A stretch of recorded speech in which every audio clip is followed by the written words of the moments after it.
Assalamualaikum warahmatullahi wabarakatuh. Perkenalkan, saya Artila Firnanda. Saya Miftahana. Saya Nur Faizah dan rekan kami Fitriyanti. Latar belakang masalah. Yang pertama, jumlah limbah serbu kayu semakin meningkat. Kota Jepara merupakan salah satu daerah industri mebel dan kerajinan kayu terbesar di Indonesia. Bahkan mendapat julukan sebagai The World Carving Center atau kota ukir dunia. Pada tahun 2011 terdapat 3.995 unit usaha di bidang mebel dan kerajinan kayu yang tersebar hampir di seluruh wilayah kota Jepara. Produksi pengolahan kayu di Jepara tidak terlepas dari bahan samping yang dihasilkan, yaitu berupa limbah serbu kayu yang jumlahnya bisa mencapai 30.000 ton per tahun. Yang kedua, timbulnya berbagai masalah terkait belum optimalnya penanganan limbah serbu kayu. Limbah serbu kayu yang tidak dimanfaatkan dengan baik akan menimbulkan masalah seperti pencemaran lingkungan. Yang ketiga, kurangnya edukasi pada masyarakat terkait pengolahan limbah serbu kayu. Di kota Jepara ini, limbah serbu kayu belum sepenuhnya dimanfaatkan oleh masyarakat. Jika hal ini dibiarkan terus-menerus, maka limbah serbu kayu tersebut akan terbuang sia-sia dan mengakibatkan pencemaran lingkungan. Identifikasi masalah. Yang pertama, serbu kayu. Serbu kayu ini jenisnya ada berbagai macam. Ada yang teksturnya halus seperti bubuk, ada juga yang teksturnya kasar dan ukurannya lebih besar seperti pada gambar. Dan ada juga yang bentuknya batangan. Yang kedua, muncul berbagai macam penyakit. Limbah serbu kayu dapat berdampak bagi manusia dan menimbulkan penyakit seperti asma, alergi pada kulit, dan masalah sistem pernafasan. Yang ketiga, adalah gambar limbah serbu kayu yang dibiarkan menumpuk begitu saja. Hal ini dapat mengganggu manusia karena munculnya bau yang tidak sedap dan dapat mengakibatkan pencemaran lingkungan.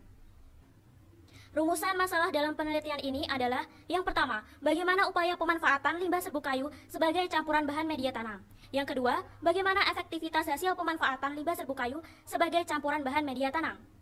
Tujuan dari penelitian ini yang pertama, untuk mendeskripsikan upaya pemanfaatan limbah serbu kayu sebagai campuran bahan media tanam.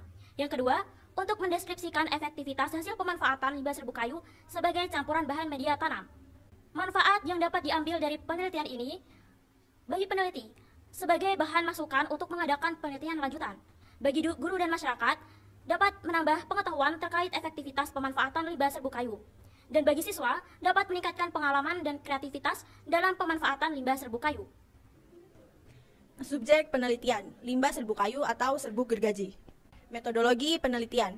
Penelitian ini dilaksanakan di SMK Negeri 1 Bangsri, yaitu pada tanggal 1 sampai 16 Mei 2022.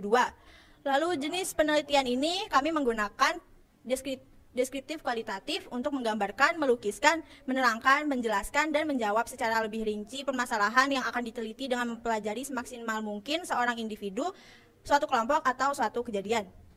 Teknik pengumpulan data yaitu wawancara, observasi, studi literatur, dan dokumentasi. Lalu teknik analisis data yang pertama adalah data reduction, yaitu data penting yang fokus pada penelitian. Lalu data display adalah pengumpulan data berdasarkan klasifikasi, dan data conclusion drawing atau verification adalah penarikan kesimpulan dari verifikasi. Analisis dan refleksi. Observasi dan pengamatan dalam penelitian ini dilakukan dengan mempraktikkan langsung pemanfaatan limbah serbu kayu sebagai bahan media tanam. Kelebihan sistem tanam dengan serbu kayu, yang pertama, limbah serbu kayu merupakan bahan organik yang cocok bagi tanaman. Yang kedua, serbu kayu memiliki tekstur yang ringan sehingga akar tanaman akan lebih cepat tumbuh dan berkembang. Lalu yang ketiga, serbu kayu dapat mengoptimalkan penyerapan air dan unsur hara pada tanaman. Lalu kekurangan sistem tanam dengan serbu kayu. Yang pertama, serbu kayu memiliki tekstur mudah kering. Yang kedua, mudah diserang jamur. Lalu yang ketiga, tidak dapat dibiarkan terlalu lama dalam keadaan lembab. Jadi, kesimpulan dari penelitian kami adalah limbah serbu kayu dari industri mebel di Jepara dapat dijadikan bahan campuran media tanam sebagai salah satu bentuk upaya pemanfaatan limbah serbu kayu di Jepara. Adapun saran dan rekomendasi yang dapat kita simpulkan dari penelitian kami ada 3.